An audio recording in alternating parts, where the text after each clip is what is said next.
Hello, Th- ladies and gentlemen, and welcome to Makin, South Africa and the world's best news podcast and the Common Sense's flagship podcast. In this show, we gather a panel of brilliant South Africans and today a Namibian who live scattered around the world to discuss the most important South African and global news stories and ideas of the week. What a show ahead we have ahead of us today. We're going to be talking about the importance of Namibia, the Bitcoin, silver, and gold crash. What is next for the DA?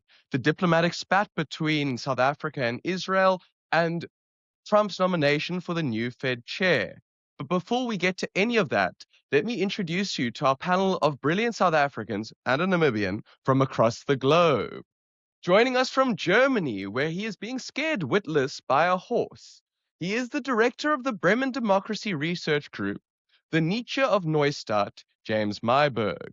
Hopping across the Atlantic to Washington, D.C., we are joined by the director of the Yorktown Foundation for Freedom, who thinks he has managed to square the circle, the Hobbes of Hamilton, Richard Tren.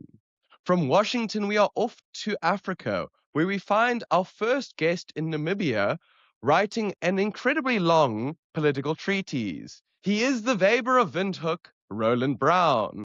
From one African city to the next, as our next guest is in Johannesburg, where he is drinking hemlock to scare the crowd. He is the Socrates of Sandton, Benji Schulman. And staying in Johannesburg, we find our UK correspondent finding the virtue between two vices. He is the Socrates of Santon, Ben.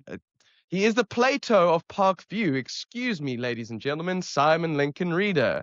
And our last Johannesburg panelist is, of course, the Common Sense's editor and the founder of France Cranier Private Clients, who is giving his prince some great political advice. He is the Machiavelli of Melrose, Franz Cranier.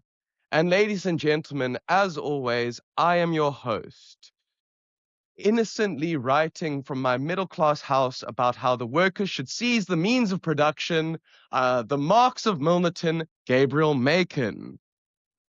And so, gentlemen, we're going to start with Roland today because we are introducing a new area of interest to this podcast, and that is, of course, the country of Namibia, where a lot of things have been happening. So, Roland, briefly, can you just, for a South African audience, introduce us to the importance of Namibia? Well, thanks, Gabriel. I think that the general perception around Namibia is that it's not very important, but I think that perception might change quite a bit over the next few years. From an energy perspective, I think the country is becoming quite relevant. So we're already one of the bigger uranium producers in the world, and I think we're sort of seeing a bit of a nuclear renaissance at the moment.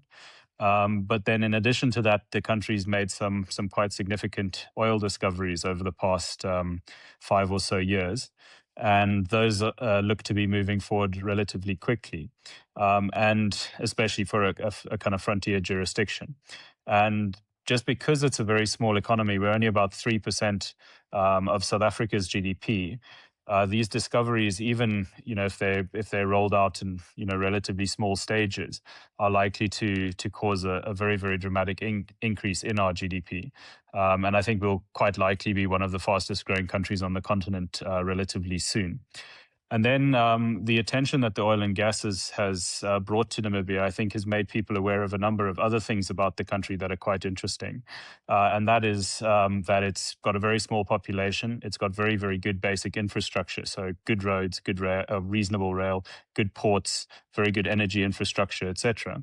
It's got virtually or very little crime, very peaceful, scores 0 on the terrorism index, as France likes to point out, and is also quite geostrategically relevant, especially with South Africa perhaps falling more and more into the arms of the axis of evil. It, I think, makes Namibia more sort of interesting as a fallback jurisdiction for some of the Western interests around the world. And with the various different entry points into the Atlantic becoming more and more US controlled, the one that is still, I guess, kind of open for other players is the southern tip of Africa here. If South Africa doesn't sort of play ball with the US, then the big question is, well, who will, and will it be someone on the East Coast, or is it more likely to be one of the West Coast countries? Angola does seem to be sort of more accommodative than the rest at the moment, but the ports in Angola are quite far away, and Angola is a very complicated country, whereas Namibia is actually a pretty simple country. Yeah, I've Simon? been reading. Good to meet you, by the way, Roland, and thanks for coming on to the show. I'd like to hear your view on your net zero commitments. I find it quite interesting that you've got a really ambitious net zero program. Can you tell us a little bit about that? Yeah, I mean, this is something that's sort of been talked about rather a lot, but I don't think that there's very much that you need to think about or worry about when it comes to that. Namibia, with a population of 3 million people and a huge amount of natural woodland and small natural forests and things like this, is actually a net carbon sink. So from a net zero sort of ambition perspective, I think we're already there. But then our previous president, it's actually the anniversary of the second year anniversary of his death today. So there's lots of ceremony around that. But our previous president, in the sort of post-COVID, immediately sort of coming out of COVID, was looking for options as to how he could get the economy kind of back on its feet in a commodity slump and after a number of very difficult years. And he was sold, I think, some snake oil in the form of green hydrogen. And there was quite a big focus on green hydrogen. The president's economic advisor basically stopped advising on all economic matters and became the head of a green hydrogen sort of task force. And that task force then went down the road of trying to get all manner of grant and loan and so on for the development of hydrogen here, with the idea being that Namibia has got good solar irradiation and therefore is a good place in which to produce green hydrogen. But the economics, the commercials of it never made any sense. And it was always going to be very grant dependent. And now that we see the world sort of turning its back a little bit on some of the extremes of green, and I'd say probably in the sort of dying throes of green 1.0, I think that the chances of it going ahead in a significant sense is quite low. I think we'll see pilot projects, small grant-based pilot projects. We already have a couple of them. There might be a little bit of scaling up of them, but it's not going to be a very significant thing, I don't think. Benji? Thanks, Roland. Very interesting. I'm interested in your take on how pragmatic SWAPO is. I mean, it is a former liberation movement.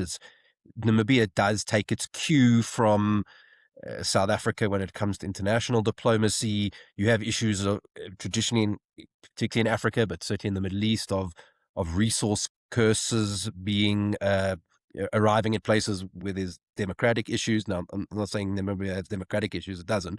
But I'm just interested in that putting in a large amount of fossil fuels cash into an economy run by a former liberation movement. Just wait 1 second, Roland. Just add on top of that, just can you explain for the South African audience what a SWAPO even is as well? Yeah, so SWAPO is the parliamentary majority and the president. We appoint a president directly. So when we hold national elections, we vote for parliamentary seats and we also vote for president as two separate things. So the SWAPO party is the party that liberated Namibia from South Africa and from the evil apartheid regime, and has run the country ever since.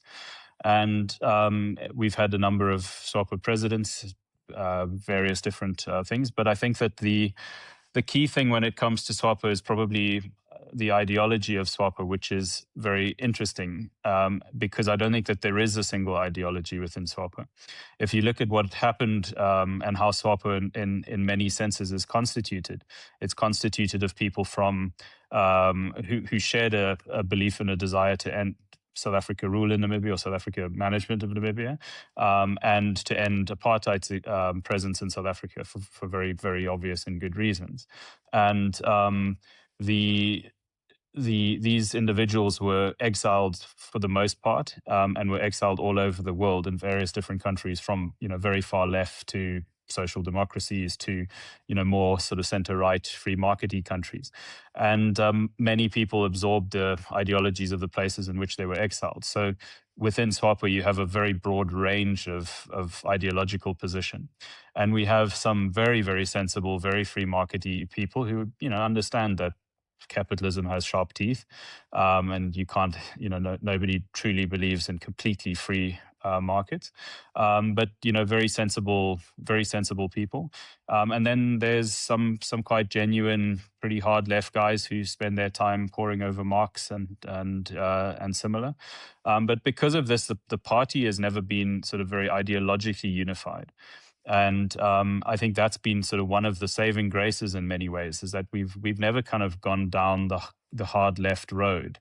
And there've always been forces that have pulled us back to sort of relatively more sensible stuff.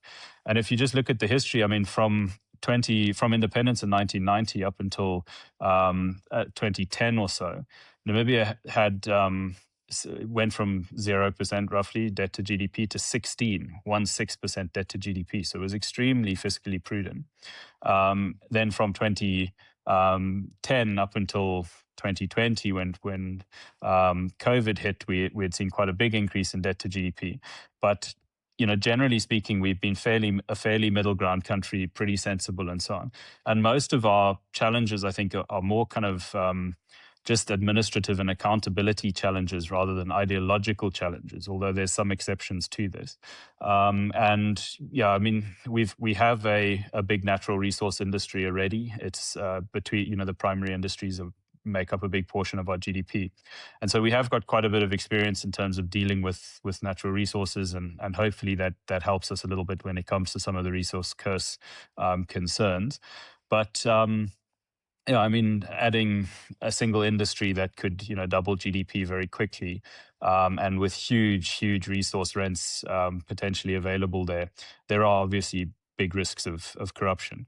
And if you read the Namibian newspapers today and yesterday, one of the big stories is that the presidency is trying to move a lot of the powers from the Ministry of Mines and Energy into the presidency. Now, this can be looked at through two different lenses. The first lens is that the time it's taking to go from discovery to actually getting a final investment decision has been excessive. I think one could say it's been about 4.5 years, and the delays are again primarily administrative. And the one argument is that the president wants more kind of direct oversight of this industry because of its importance and because of the delays and the lack of movement. The other side of it is that it undermines checks and balances, and obviously that is potentially a starting point for some nefarious behavior. France, I think you're muted, France. You can make a very interesting argument about Namibia if you try hard enough. That it's flat. The climate is good. There are very few people. People are essentially moderate. It's democratic in the main, hold elections to, some standard. It's got press freedom. In a region where you mentioned the terror index rating, where the sort of spread of Islamist groups is increasingly a problem for investors through Southern Africa. Namibia doesn't have that. I've spent a bit of time there with you and talking to some Namibians. I find that quite easygoing, much easier, I find, perhaps, than talking to governing officials in South Africa here. You've done estimates on your oil find that suggest, maybe you'll take us into those, that even if you extract modest amounts of oil, that sort of modest royalties or taxes, what you do to GDP and government revenue is quite extraordinary. You're a potential logistics route into Southern Africa, much easier, as you say, than managing something as complex as Angola. And you're on the radar. I mean, Trump's former, in his first term, most successful national security advisor, Robert O'Brien, used to write about you. He wrote, before he was that, he wrote about the deepwater port of Walvis Bay, how important that had been, how worried Castro had been about the implications of that port for the attempts to supply the MPLA in Angola. And I think your greatest asset, perhaps of all, is you've got South Africa. a vast economy relative to yours, very badly managed by an essentially hostile government. And if you positioned Namibia as open to South African skills capital and the like, I mean, you can really make the argument that this is a country that could, on a near horizon, 5-10 years, correctly positioned, be one of the world's most exciting, high growth, and geostrategically influential emerging markets. Yeah. So I think, you mentioned a few different things there. I mean, Namibia at one point was sandwiched between the two biggest economies on the continent. So Angola is no longer the third. The first and third biggest economies on the continent. Angola is no longer the third biggest because of the oil price downturn and some of their internal issues. But I mean, we basically have very big economies on our northern and southern borders, and that certainly gives us certain edges. I would say we're also probably as functional as South Africa, if not more functional, and certainly a lot more functional than Angola in many ways. And we're not a complicated jurisdiction from that perspective. What we've explained to a lot of people recently, because there is a hell of a lot of investor interest in Namibia now, is that all the basics are in place. All the complicated things that we would then consider the basics are in place. So we have a very functional judicial system, legal system. We have a very functional financial system, world-class financial system. We have good basic infrastructure. We have, everybody gets along relatively well, et cetera, et cetera. The only things that we're struggling with are, smaller, more trivial things, which is basically how you swipe your legislative pen around investor policy, and some administrative things about the challenges revolving around getting work permits and, a little bit of government overreach when it comes to registering your investments, some change of control challenges and these sorts of things. But these are actually quite trivial things to get right if the will is there to do so. The other thing that's interesting is we've been very blunt about the fact that Namibia needs investment in order to increase employment. We have some unemployment challenges, and that investment is really the only solution to that. So much so that when I hear Frans talking about the fixed capital investment to GDP, I can't help but think he may have picked it up from some of the stuff that we've said to him over the years. But it's also just very obvious that is exactly what you need for growth. And there's certainly broad agreement here from the political class that investment is absolutely critical. The challenge is just around, what exactly that means in terms of policy and getting that translation right. But we're certainly much more on the radar for Russia and China at the moment than for the Western Hemisphere, I think. And so you mentioned Robert O'Brien, but that's certainly, he has obviously made mention of the region quite a lot. But we don't really see as much action when it comes to inward investment and so on from the Western Hemisphere as we see from Russia and China at the moment. But I think that's going to change. We've got a much stronger team in the embassy here now, the U.S. embassy here now, than I've seen for a very long time. We used to have a lot of ex-Peace Corps guys. Now we have a bunch of ex-military guys, very senior guys from the previous Trump administration and similar, or Trump allies and similar. And so we've got quite an interesting link developing to the US. But I think, we've done numbers on things like the impact of oil production. As Frans mentioned, our estimates are that if we produce 450,000 barrels of oil a day, which seems fairly likely within the next sort of 6 or 7 years, that will roughly double our GDP and increase government revenue by about 60%. Now, 450 barrels a day, to put it in context, Angola at its peak pumped 2 million barrels a day. Guyana, who's the other kind of relatively recent oil-producing country, does about 1 million barrels a day. So we're not talking crazy numbers there at all. Total Energies is likely to be the first to move here if they get the last few T's crossed and I's dotted, and they will be starting with 150,000, but potentially scaling that up very quickly. And so the impact can be quite significant. But more interesting than that, and I think almost more relevant in the very near term, is Namibia is extremely well positioned for what we see developing in the broader commodity space. So we think that this gold run that we've seen, for all it may be, it may have run out of steam for a bit. Namibia has a number of gold mines, and there's at least 2 new gold mines that will come into production within the next 4 or 5 years. One is in construction at the moment, and the other is just moving from exploration. They've applied for a mining license, and their all-in sustaining costs are something like $1,000 an ounce. So, with a gold price where it is now, they're literal and figurative gold mines. And then in addition to that, we've pretty well positioned when it comes to copper production. The global forecasts for copper demand and copper supply have a huge gap, which tells you that the copper price is likely to remain elevated over the medium term, and we will see at least one new copper mine developed here in the next couple of years as well. And then we're the third biggest uranium producer in the world, but we are also just likely to have at least one, but probably two more uranium mines opened in the not too distant future. And both of these mines have now applied for mining licenses. They were in exploration phase until about 2 years ago. They've now applied for mining licenses. Many of these new mines are fully funded through to construction. And they are, I think very likely that within the next 3 or 4 years, perhaps 5 years, Namibia will have, say, 5 new mines operating. And we're already a mining jurisdiction, but we only have 8 or 9 big mines at the moment. So again, just relative to the size of what currently exists, I think we're going to see some quite exciting stuff in that space. Richard? Yeah, thanks, Roland. This is all fascinating. I have a couple of kind of related questions.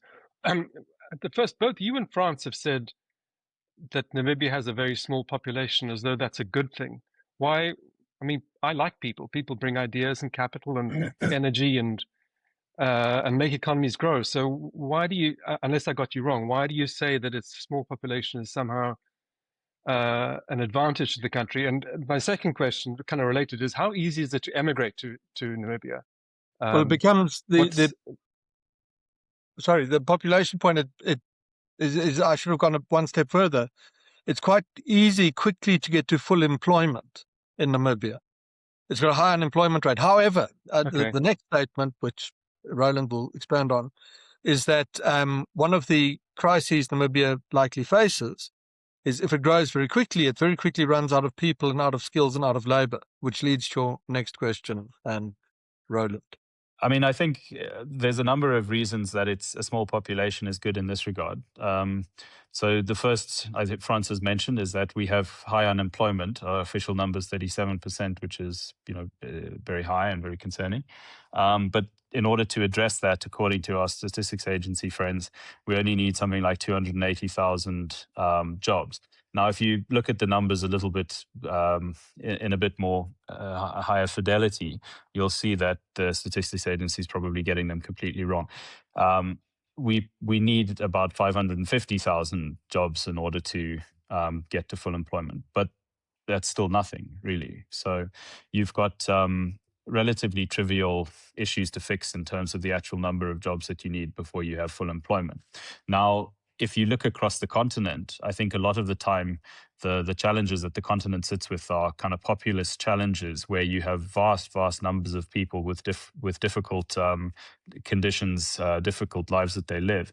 And to solve problems for that sort of number of people that you have, for example, in the DRC or in Angola and similar, is much more complicated.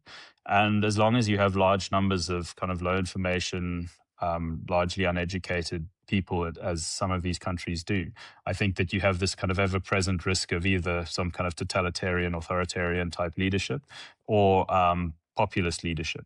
And I think that we can overcome that more easily than many other countries because we can give people this very real path towards individual prosperity. And I think that can be very positive for long-term stability. Now, when it comes to innovation and ideas and so on, I don't think that that's necessarily the big risk when it comes to a country in Africa, especially in Southern Africa. I think the big risk is stability. And I think Namibia can actually probably provide stability more easily than many other countries because of the smaller population. Then the other thing is that the small population just means that per capita, all of these resources that I've mentioned are very significant. So we can have a fiscus that's relatively well-funded per capita. In fact, Namibia has one of the highest tax revenue to GDP ratios in the world. I don't think that's necessarily a good thing. I think we're well beyond the point of optimum taxation. But the we can, as a result of this, have a relatively well funded fiscus, and that's also very good for stability. So, France mentioned, we have access to, or we're potentially a gateway to some of the landlocked countries to our east, a gateway to the DRC. We're a gateway to southern Tanzania, etc. And if you can have a stable landing point for, or a stable home for your investments in Africa, I think that makes the continent a lot less daunting, a lot less challenging. And it's probably one of the more exciting continents when it comes to the broader demographic dividend and so on that exists on the continent. And so from that perspective, I think that the small population is very beneficial for us. And yeah, I think it helps with many other things. Like we have a tourism industry which brings in quite a lot of hard currency because it's very safe, because it's got good infrastructure and no people and lots of animals. It's it creates opportunities for those sorts of industries, as well as the other things that I mentioned. Well, thank you very much for this introduction, Roland. I know that you've got to head off now, I think. But we definitely appreciate you enlightening us on Namibia, and you must feel welcome to join us again to continue this discussion on your country. Thanks a lot. Thanks for the invite. Cheers, Roland. Thank you. So we're going to move now to our next topic, which is related to, in a strange way, to what we were talking about with the resource boom in Namibia that seems to be ongoing. Because over this last weekend, there was quite a shock to the prices of various commodities, Bitcoin, silver, and gold being the kind of three big the big three of this category. And Simon, you're going to explain to us what's gone on here and like how we should be understanding these sorts of price shocks. So this is why we don't give financial information on this show, because we have our very good friend of the show, David Ansara, at some point last year, and we had a discussion about Bitcoin, about gold, and it was an intro into value investing, especially gold, which we approach in all manner of wisdom, madness, and obsession. And I did say on that show that it was unlikely that gold was going to have a collapse, because if you looked at its rise, it was steady, and then a few days ago happened. So it does prompt a question at this point: fundamentals or speculation? What is the reason as to why that happened? And you have to ask that question in the context of knowing that there's never been more money to invest. Not only has there never been more money, but there's never been more technology to invest that money with. And I think, look, gold is different from silver. Silver's cycles are completely different, a much wider scope, bouncing up and down.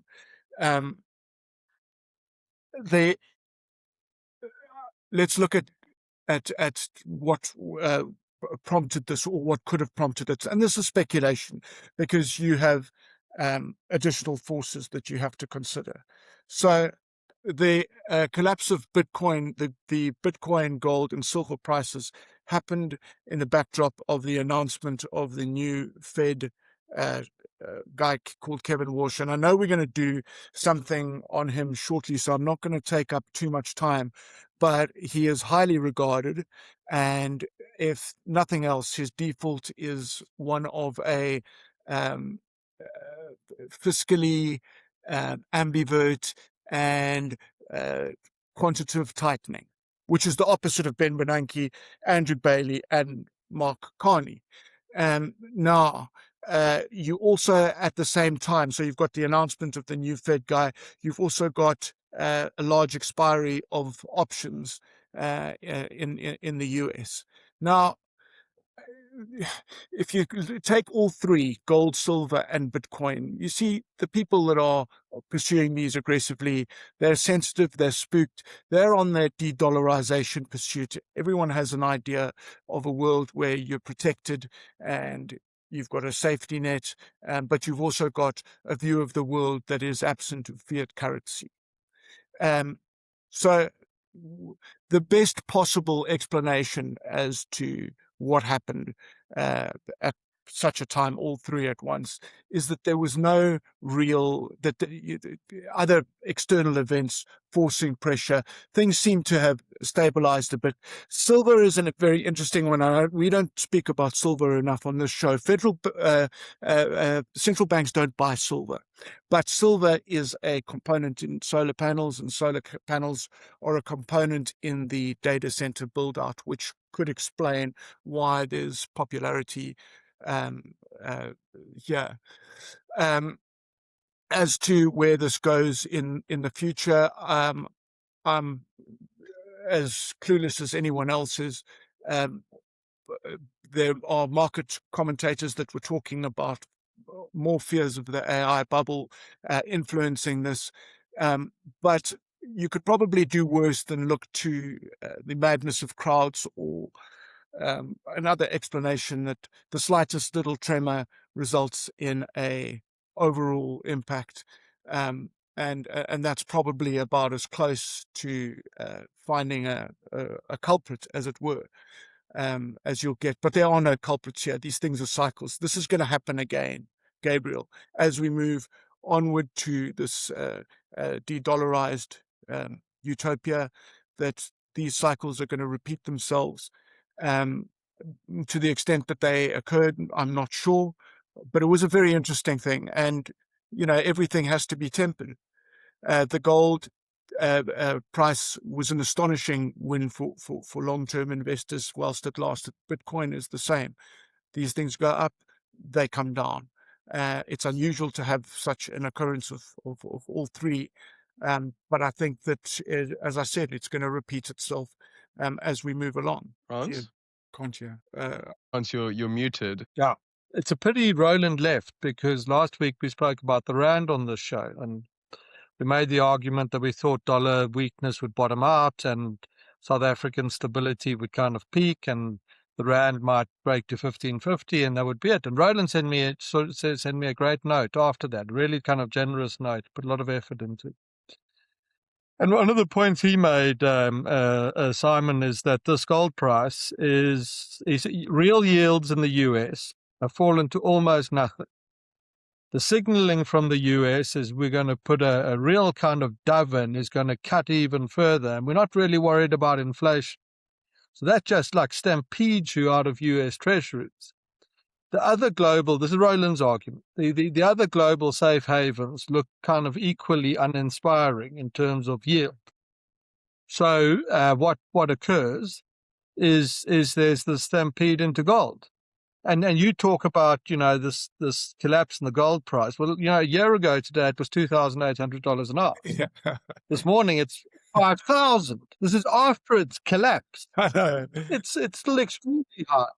And Roland goes on and he makes the further argument that that as the US economy shows very strong growth, US exporters are going to do very well. Far more dollars are going to flow, or dollars are going to flow with increasing velocity into the US economy. They will have to go somewhere. And this chap we're going to talk about later, the new Fed governor, if he is a hawk in dove's clothing, which would be consistent with his history, then the dollar is back. That's my comment. Sure. Just one point that I didn't include in there is that all this has to be seen through the American, which no one talks about, and that's America v. China and gold reserves, and the suspicion that America's gold reserves are of a lesser quality than China. Also, what happened on the precipitating that collapse was a Chinese order for more gold.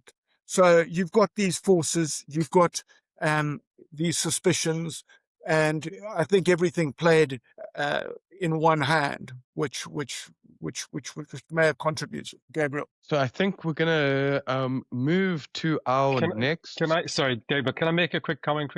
I Yes, know, of course. Simon, that you're no longer in the UK, but let's not forget, for all those poor British taxpayers, that Gordon Yes. Brown, that genius, sold UK's gold reserves in between 1999 and 2002 at an average price between $275 and $276 an ounce. I'm sorry, UK taxpayers, but you've been shafted by that guy. Yeah, and can I add on there, the Conservative government in 2007 had an opportunity to buy it back and sniffed at it. That is known as Brown's bottom, by the way. So even with the price as it is today, it is still monumentally higher than what Gordon Brown did. Yeah, and When can I just last make did one any of quick you- point, Gabriel?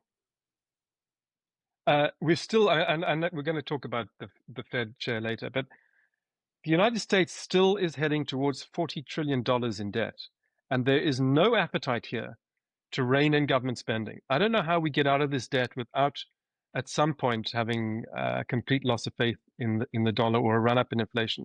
So we had this correction, but I think the fundamentals of why people are going into gold and other commodities is still there. When last did any of you look at a chart of China's officially stated gold reserves? It's very worth doing. It's a stepped pyramid, up and up and up and up. And there's a sense that they might significantly understate the extent of what those reserves are. And that's, that's an important foundation upon which to challenge the status of the predominant global reserve currency. And Beki Mahlobo, who's we talked about a lot last week too. I mean, he makes the point that the share of global foreign exchange reserves held in dollars has come sharply off over the past 15 years. And the ratio of dollars to Chinese renminbi passing through the SWIFT interbank payment system is still vastly in favor of the dollar, but not nearly to the extent that it was 10 or 20 years ago. And your question, Richard, about what do you do with the debt? Well, if you remain the global reserve currency and the dominant reserve currency, you don't, I think, have a problem. You'll just print the deficit and you'll get away with it. But if your status as a global reserve currency is rivaled, you cannot do that anymore. And I think this is when people talk about China versus the West and where's the sort of battleground, is the South China Sea. I think it's here. It's on the question of the dollar. And I think the Trump administration understands it very well. And I think that little step pyramid of China's gold buy tells you that both sides understand what the game is here, even if people who observe haven't yet caught up. Sorry to derail your agenda, Gabriel.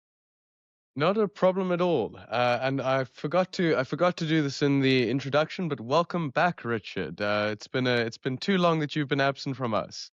But Thank you very much. Sorry, I've been traveling the world. No, too busy having fun for us. But France, we're going to stay with you because shock horror announcement today.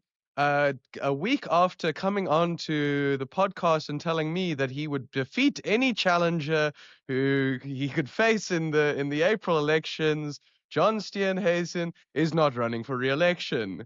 So can you tell us about that and what that means for the DA and the ANC's GNU calculations going forward? Yeah, John is gone. Amazing. A week after telling you that he was not gone. I think what happened is the sense within the DA camp became that despite what successes there'd been, and remember he inherited the party after 2019, was a bit of a mess, a big mess. I think News 24 ran a headline about the death of the DA still, which, tells you something. And I mean, he'd taken it through this election, got a record vote count, the ANC under 50, took it into the government, huge achievements. Despite that, I think the sense was that the failures were racking up in a way that they were starting to indicate the direction of travel. and some DA kind of senior people in and around the party, and the donors got together and put an ultimatum to him and said, listen, you can go on your own terms, or there'll be other consequences. And if you go on your own terms, you can stick around in the cabinet for a while, focus on the foot and mouth pandemic. And I think John accepted that and made his speech today, in which he said he'd done well, but he was exiting. The new DA leader could take over and grow the party. The implications of this, I think, are perhaps best understood by thinking in terms of both what the DA will do now and then what no one's doing. What's the ANC going to do now?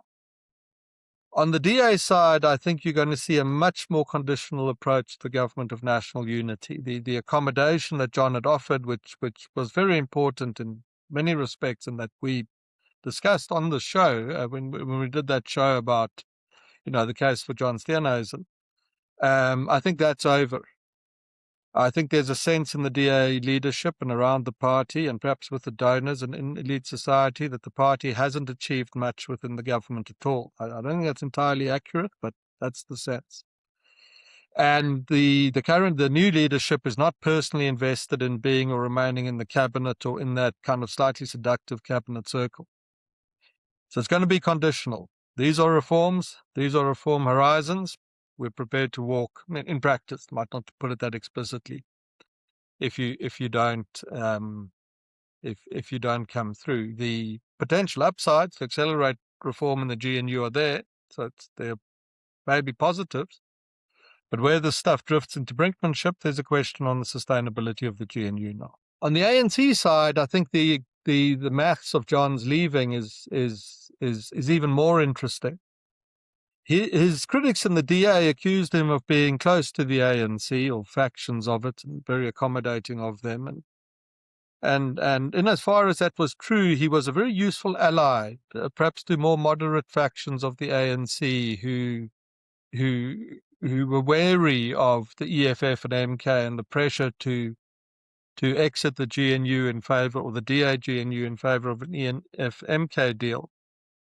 And with John gone and perhaps a harder line approach from his successors, the radicals in the ANC might feel encouraged now that, we can foment a conflict with the DA. There's no one there to kind of smooth it over and go and bat for us in the blue camp. And we can force these guys out and we can do the MK EFF deal. So that if you're an ANC radical, this is positive for you. But there's another middle ground between that option of going radical, which I think is the one that might start to, or certainly show itself. And that's the sense in even moderate corners of the ANC that the DA has done much better out of the GNU than it has. Ironically, entirely the opposite conclusion that some of the DA leadership has drawn about its participation in the GNU, precipitating John's removal. And these are ANC leaders who might look at data on confidence in the DA, party's got the best policy, who's most accountable. And the DA is outshining the ANC on all of that stuff since entering government. These are people who are starting to say to themselves, maybe we in the ANC, now the moderate ANC, we made a mistake in letting the DA into the government, because it's afforded the DA credibility and authority and the like that it previously didn't possess. And it might have been a much wiser decision to, instead of forming a coalition, we certainly don't want to do it with the EFF and MK, they're complete lunatics. But shouldn't we form a minority government? The ANC governs on its own, no coalition partner. And we'll just nickel and dime everything through Parliament that comes before. We'll strike a deal in the moment, whether it's the budget or a piece of policy or whatever it is. And we'll remove the DA from this platform of authority and governance that's actually done quite well on. In most respects, it's done terribly in other respects. The Department of Agriculture, foot and mouth disease, catastrophe. So I think as you start to sort of digest what it means, the departure of John, the DA takes a much more conditional approach to the GNU, and there's merit in that, certainly. And the ANC populists and the ANC radicals might together with the more moderates, but both think, the strategic equation has shifted here to where we can reassess almost 2 years in, whether we've made the right decision to enter the GNU or whether it's time to rethink that. So I think that's my early thought, what all the excitement of the last 24 hours means. Benji? Thanks, Gabriel. Frans, I'd be interested in your view here, because it's not just that we're having a leadership change in the party. You're doing it in April, effectively potentially 6 months before an election, depending on when it actually gets announced. And that has traditional potential bumps for parties, sometimes if people are popular, but it can also, in terms of coalitions, traditionally before an election, normally a national one, but a local one we've never really seen before, that can also put a pressure on if people decide to break the coalition in order to get an advantage before an election. So I'm just interested in what you think the dynamic of the election might play for this as well. Well, the DA election, the one in April, or But the that later, within the context of the fact that we have the bigger national one later on in the year. yeah, I think I think the DA needs to be careful here. The GNU is very popular with its own voters. They've great hope and confidence in it that it might succeed. I'm not suggesting this new leadership's opposed to the GNU, just that it's going to approach it from a far more conditional perspective. It's not going to, in how it might see it, allow itself to be messed around. But a straight exit now from either the ANC or the DA side without very careful justification in the public mind would be counterproductive.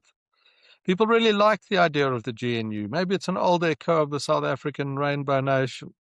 If you ask voters, if we did before the local government elections, we asked actually at the end of last year, if there's a municipality where the DA and the ANC together have 50%, but neither one has a majority on its own, should they just do one pact to govern together everywhere where that happens in order to avoid chaos and 200 coalition negotiations and 200 different councils?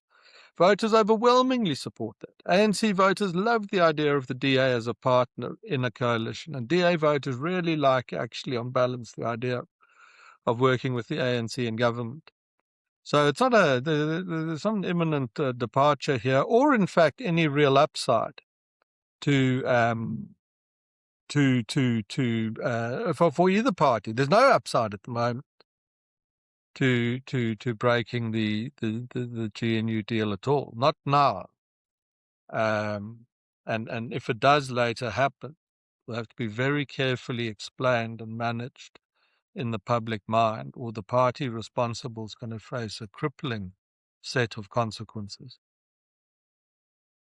James? Isn't there a point to be made that there's sort of, very limited, the DA can actually not do all that much in the GNU. I mean, they can, within their departments, if they have a cooperative director general, then they can get some stuff done. It has a benefit in that it sort of, I suppose, shows the country that the DA is not going to reintroduce apartheid. It shows them that they sort of, contributing to the common good and whatever. And the ANC, of course, from their side, as they did, can still push very aggressive policies that are very harmful to the DA's constituency through.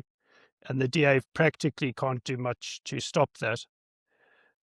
So isn't it a good idea to sort of separate the DA as a party away from their people in government, so that you try and have a bit of the best of both possible worlds? Yeah, I think that's right. I think that's where, the conditionalities come in now. We will determine, it might not be this, but we will determine who the Director General is in the ministry we run on our terms, or else there are consequences for you. These are reforms these are real red lines. Screw with us on these, there will be consequences. Good luck with the EFF and MK. So which is a strategy that has some merit, in fact. If you force them all together, the effect might be to so alienate already dithering ANC voters that DA does very well in future elections. It's a brinkmanship of the strategy to it. And I think having a situation where your party leader was personally invested in remaining in the government made it very difficult to do that. later on. At first, I think it was the ideal thing. I mean, some of us on this call sat around with some of the people involved at the time of the formation of the GNU, and one in this group gave the very important advice to don't charge in with damning conditions and going slowly and what and whether that was the intent or just how it turned out. It is how John approached it. And it's had a wonderful effect on the DA. I mean, and how it's perceived. Before the 2024 election, the majority of ANC voters thought the DA and government would try and bring back apartheid, because that is what News 24 had told them day in and day out for 20 years. And then they saw the DA in government, and it wasn't a scary ogre, let alone some sort of white supremacist organization hell-bent on the restoration of segregation and denial of social grants to poor people. In fact, it looked kind of, underwhelming and not particularly anything. And I think that was really important in that first 18 months to let this thing settle and come together.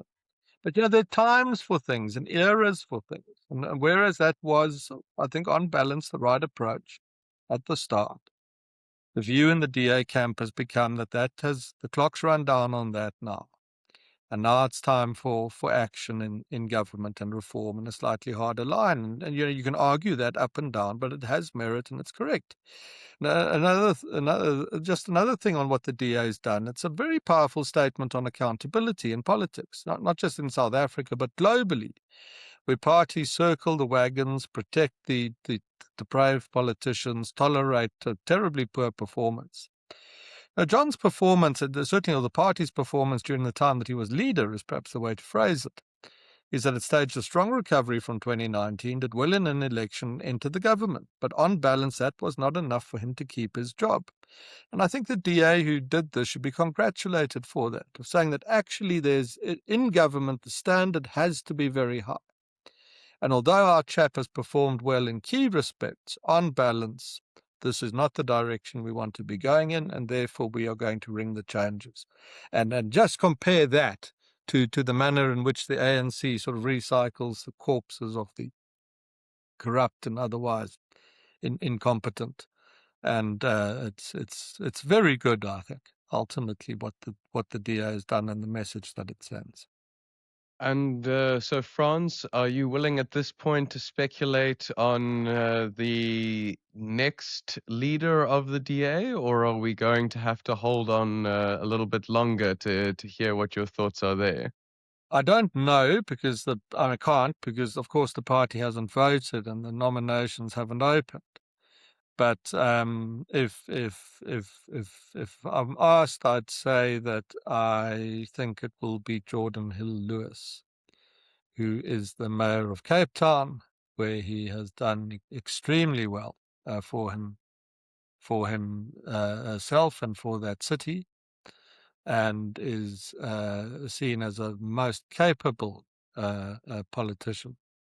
But should he decide to throw his hat into the ring, he would have to go through the election, which is set, I think, for some time in April. So this is not like the old Soviet Union picking its leaders. The DA actually has an election, and that must still occur.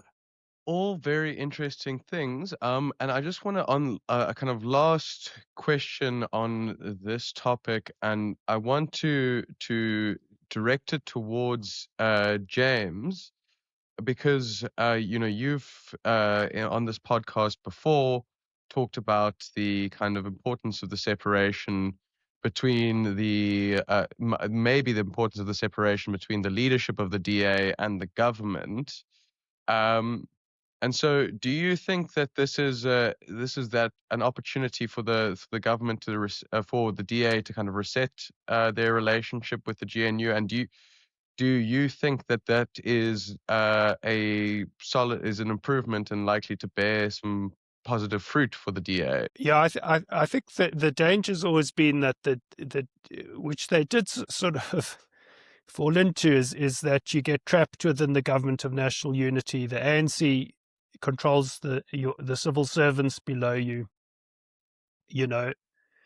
as Franz said, you have a personal interest in maintaining the position and the perks and the salary, and then you become very it's very hard for you to push back against a sort of overbearing ANC, which is what happened previously to the National Party under de Klerk after '94, under Carter later. So I think it's very useful to have the DA leader outside of the GNU, where he's not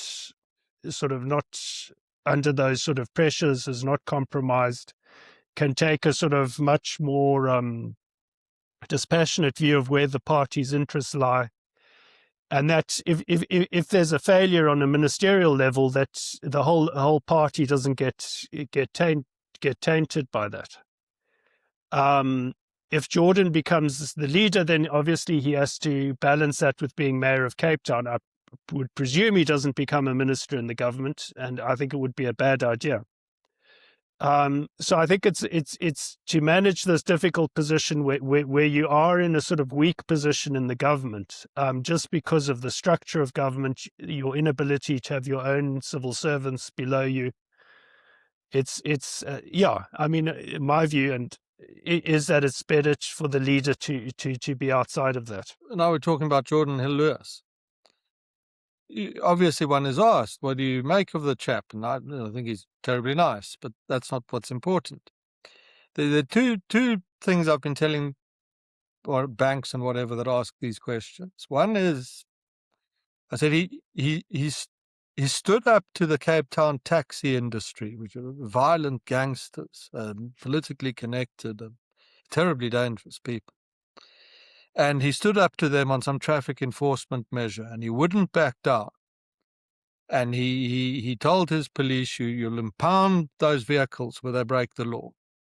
We're not going to be intimidated by these people. And he won, and they backed down. And that was very important. Second thing is that there was an orchestrated attempt to create homeless encampments all over Cape Town so that the place would later look as decrepit as San Francisco. And Jordan stood up to this very bravely, much more bravely than a Californian politician might, and won the issue.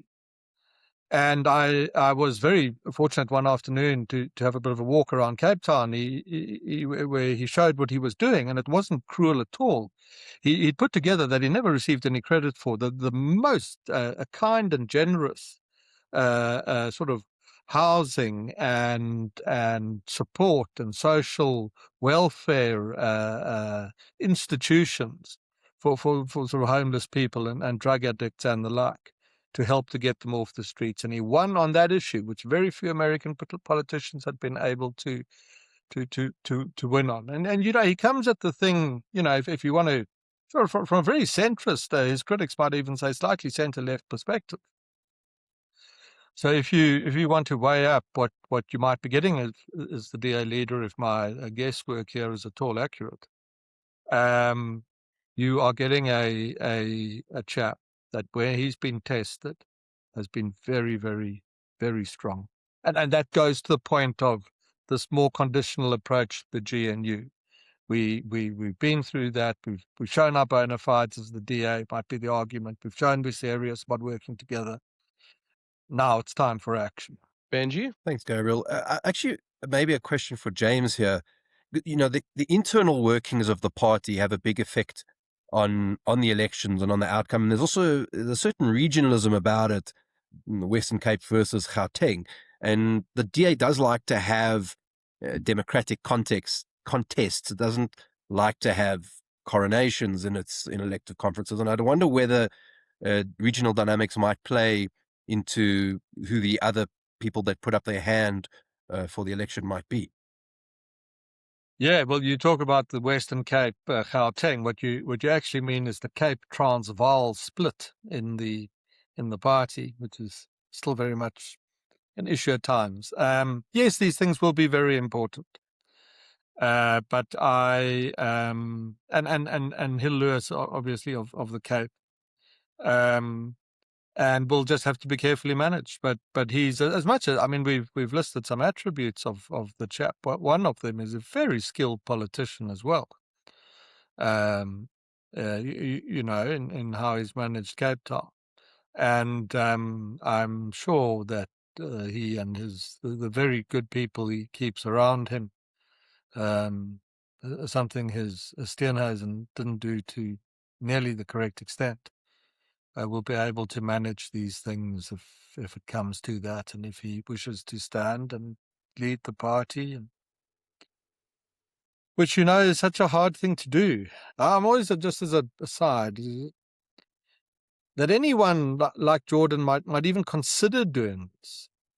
I mean, he's capable. He's got such a good reputation in Cape Town. He could go to America and lecture at Yale on breaking down homeless encampments or whatever it is, and live such a kind of great life, and perhaps, you know, make some money along the way. That you even consider doing this is it's something no one stops to think about. Many people who are successful would not consider it for a moment because of the stress, the strain, the danger that attaches to it. So, you know, Gabriel. James?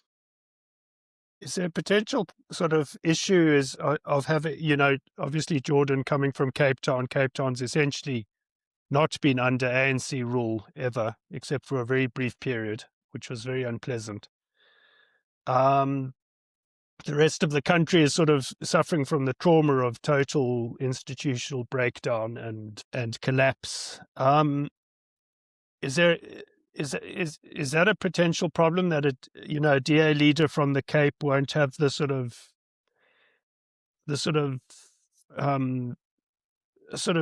intuitive sense of how people outside of the Cape actually feel about issues and their sensitivities and what needs to be done?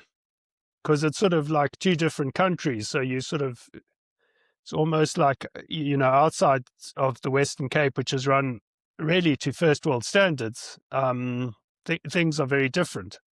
And as a politician, you know, is that a big step you have to make to try and connect with you know, the sort of victims of ANC mismanagement and corruption and whatever? Yeah, I think it's definitely a challenge. I mean, if you are in the Cape, as some of us are from time to time, it is certainly in the upper middle class Cape, it's so nice that you do start to kind of, even within, it takes a few days, you become a bit detached from the reality.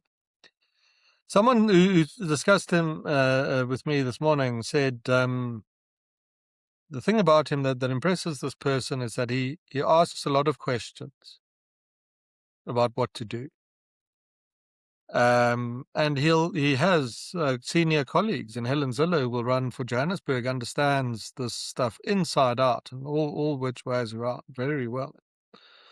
And others in the party that might, if they stand, win senior leadership positions together with him, and would be very supportive of him. I think this is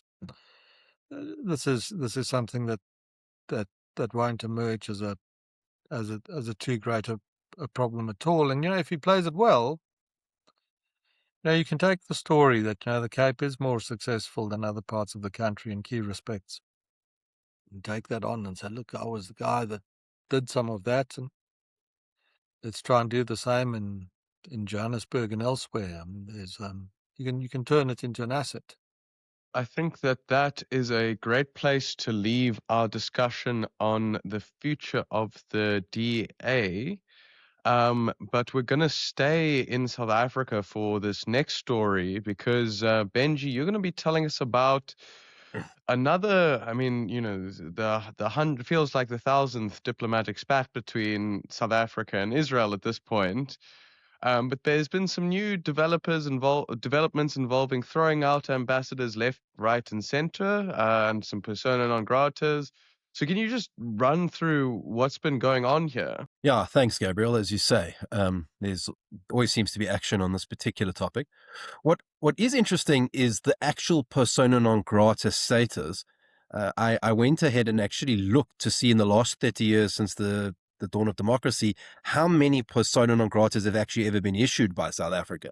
It turns out that there's actually only one example. We didn't even persona non grata the North Koreans when they were smuggling rhino horns through their diplomatic pouches. That there was like a quiet call to the embassy, and they were given 30 days to leave.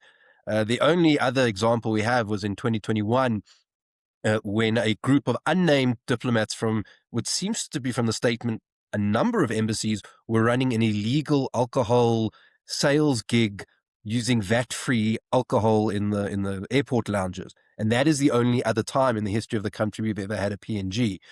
And so that tells you how serious the tool is, and why it is that the South African government's kind of reasoning here seems to be fairly slim. They talk about the social media posts, and the truth is there's lots of diplomatic spats that we've seen on social media in other countries. Here, there was a famous case with the Europeans where they said something the South Africans didn't like, so that doesn't seem to be very valid. Then they talked about sovereignty issues and not getting permission, but also anyone who's ever followed an embassy in this country will know that it's very common to work with government departments or with NGOs. And in fact, Brooke Spector, who used to be in the Clinton administration, said that even when the Americans were sort of undermining Thabo Mbeki's AIDS policy by directly working with them on the drugs and NGOs, that this was also not really seen as so serious that you would do something like this. So really, the reading is that what the Israelis did wrong in the eyes of the South Africans is that in an election year, they went to the heartland of ANC voters with a recognized king who actually has some sort of recognition in our legal system, and went and promised something like Israeli water technology. Now, hundreds of thousands of South Africans actually get water via Israeli water technology already in the country every single day. But by promising it with an authority outside of the ANC, they were really stepping on their turf, and on the turf of a number of NGOs that tend to work with government departments to do sort of similar things and have a lot of political agency. So I think that that's what's really caused this. The ANC felt threatened, and then the Israelis have reacted, and they've done a PNG on the person that the South Africans call the ambassador to Palestine, which is not correct. Basically, what happens is that there's an accreditation in Tel Aviv of I think they call it a litigation, which is of South Africans, which is essentially empty now. There's one staffer, I think, and it doesn't operate. And that then has almost a consular presence or an extension into Ramallah. And that person is then technically from Tel Aviv sent to Ramallah. So they have now recalled him.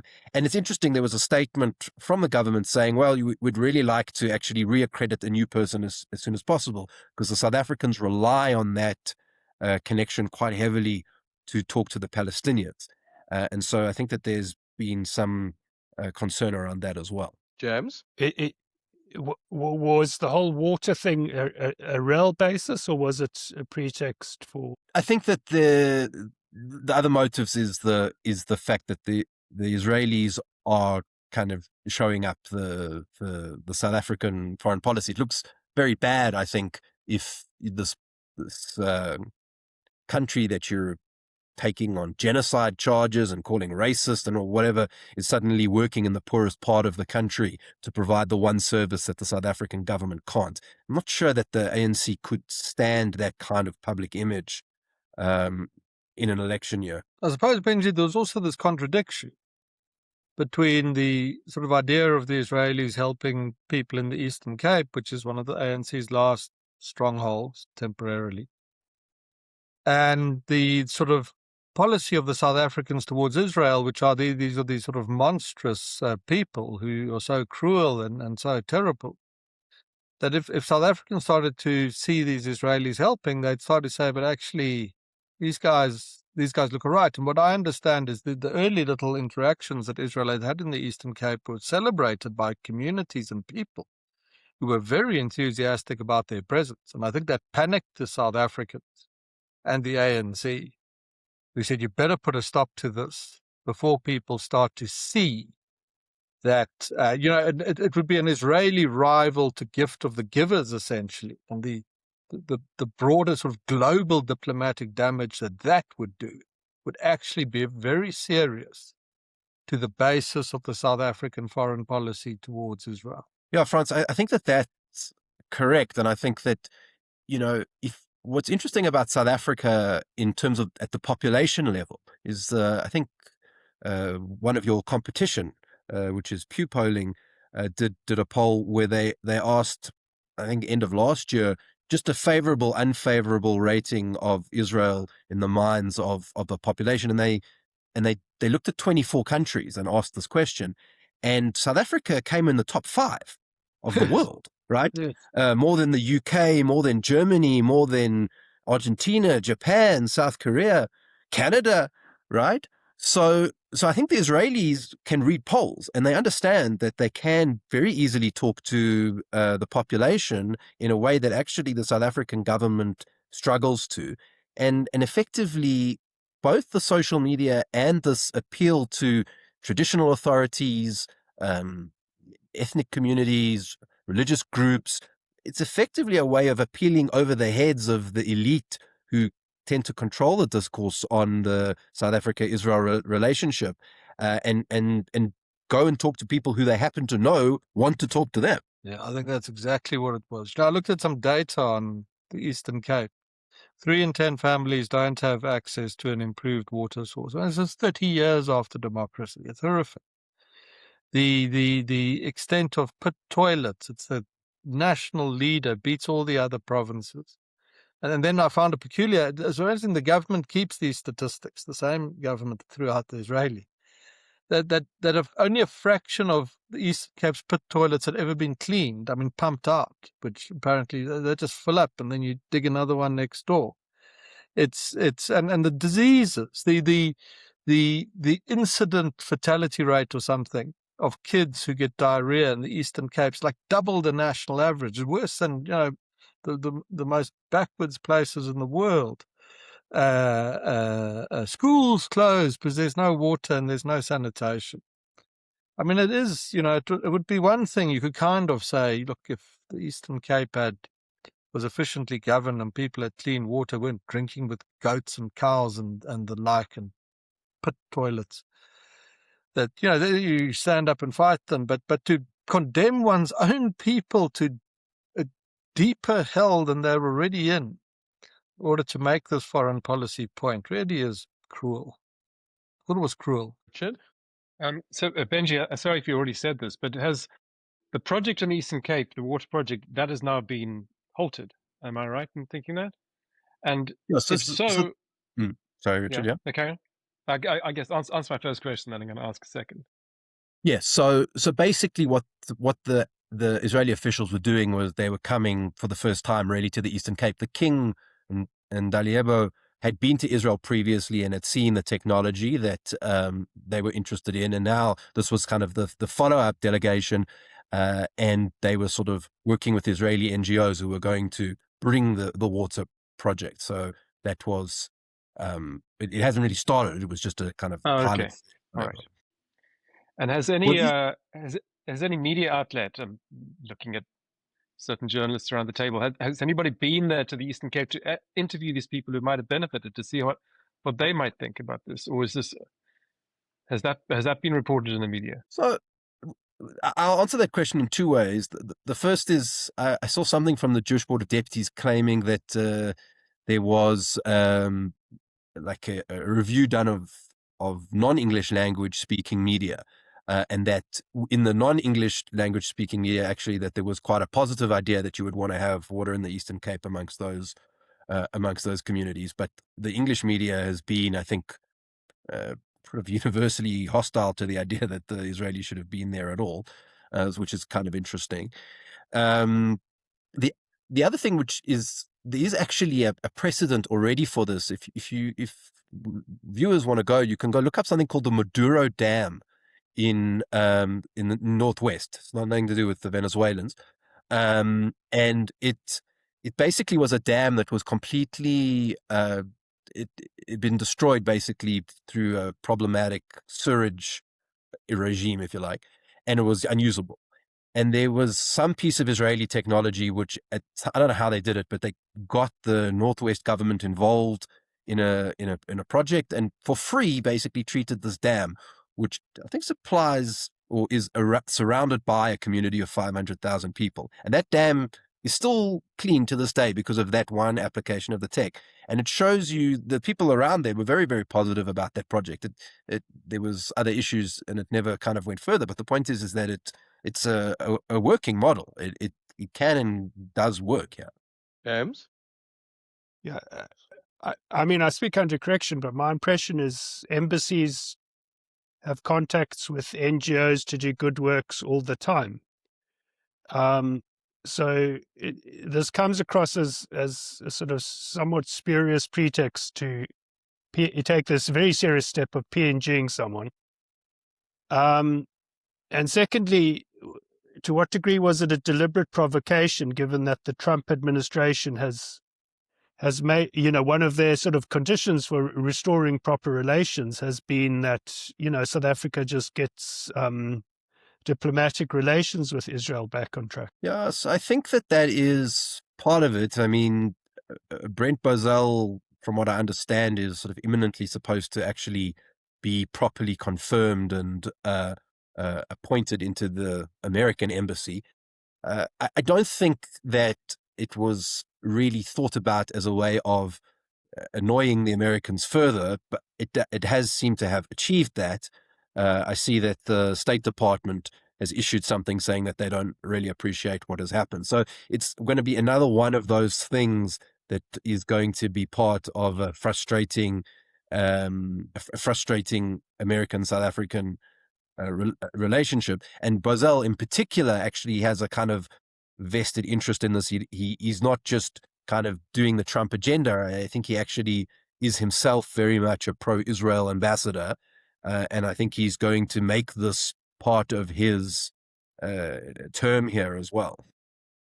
Do you think Bozell's credentials will be accepted? But Bozell's the incoming American ambassador, if you've just caught up just now and don't know what we're talking about. Do you think his credentials will be accepted? I do, yes.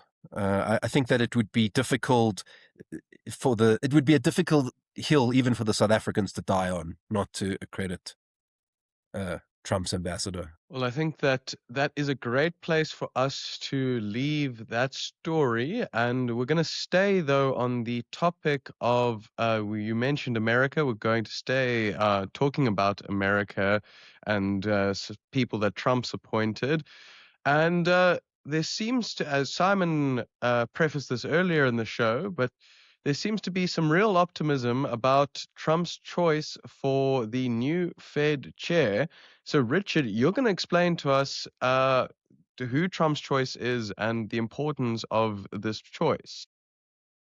Yeah, so Trump just a few days ago ended the months of speculation as to who he would pick to replace Jerome Powell, who's the current Fed chairman, and his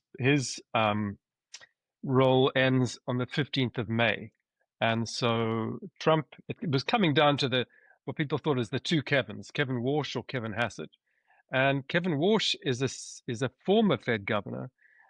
He's a finance guy. He's not a PhD economist, which some people are using against him as a sort of that somehow diminishes his standing. To my mind, it actually elevates it. I think we've had far too many of these sort of super smart PhD economists who think that they're a little too clever by half. So Warsh he's a very good reputation as an inflation hawk.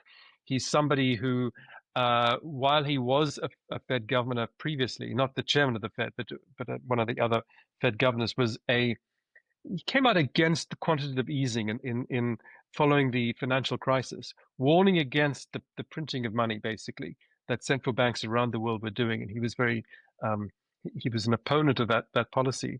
And you can see in his writings since, he's somebody who it seems wants to return the Fed to its fundamental roles. The Fed has a dual mandate. I think we've discussed this in one of our first episodes of keeping inflation low and keeping employment high.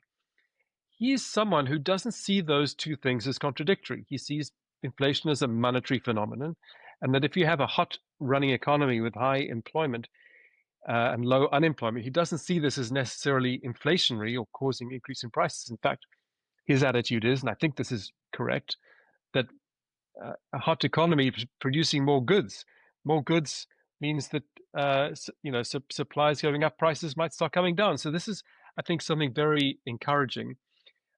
Other things that I think why the market reacted positively to this, and why a lot of conservative thinking people are pleased, is that he wants to get the Fed out of the business. There's been mission creep, and he wants to get the Fed out of all sorts of other business that they've started dabbling in.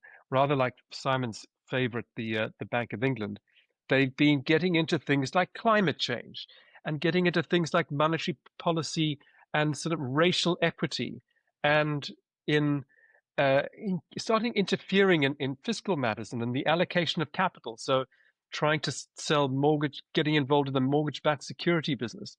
And he wants to get the Fed back into its role as a monetary authority. And I think these are positive signs. The Fed has been taking on, especially since the financial crisis, a much more regulatory role in the economy than it ever had a mandate to fulfill. And because of its distance from Congress and the independence that is given to the Fed governors, that can be quite a problem, especially if you get hard, ideological people involved there that might start pushing policies that are not particularly good for economic growth, or that are much more ideological, such as climate stuff. So everybody seems to be quite pleased. He's also somebody who is data driven, who has a reputation as an independent thinker. And I mentioned the other Kevin, the Kevin Hassett, who is now the chairman of the National Economic Council, I think that's right, the NEC, who in a previous life had been the chief economist at the American Enterprise Institute, probably one of America's most storied and influential conservative think tanks. And in that role, he, held what we would consider pretty conservative economic ideas, such as the idea that trade is good for economies, that, both sides benefit when you trade. He's now seems to have given those up and is now building up a reputation as somebody who does what Trump wants. Had Kevin Hassett been chosen, I think there would be much more unease, that you'd have someone there who would be a Trump toady rather than an independent thinker and somebody who might do what's best for inflation, and not necessarily reduce rates because Trump wants them reduced, but reduce rates if he does them because it's the economic data tells him to do that. One last thing. It seems like, given that he was previously appointed, that he will be approved by the Senate. There is a wrinkle. The banking committee that he'll appear before the banking committee, and that goes out towards a full vote. So they have to get approved by the banking committee. Tom Tillis, who's a senator from North Carolina, has indicated that he will not vote for Walsh, not because he doesn't like Walsh or doesn't approve of him enormously, but because of Trump's other actions, and that is going after the current Fed chairman Jerome Powell, and this investigation into Powell's spending on this Fed renovation. It seems to me, at least, that these are pretextual investigations. This is kind of a fishing expedition that the Trump administration was going on, trying to put pressure on Powell to reduce rates. This comes after they went after another Fed governor, Lisa Cook, which the case there is still before the Supreme Court, where she's fought, where she was taken to court over allegations that she committed mortgage fraud. So these are kind of, I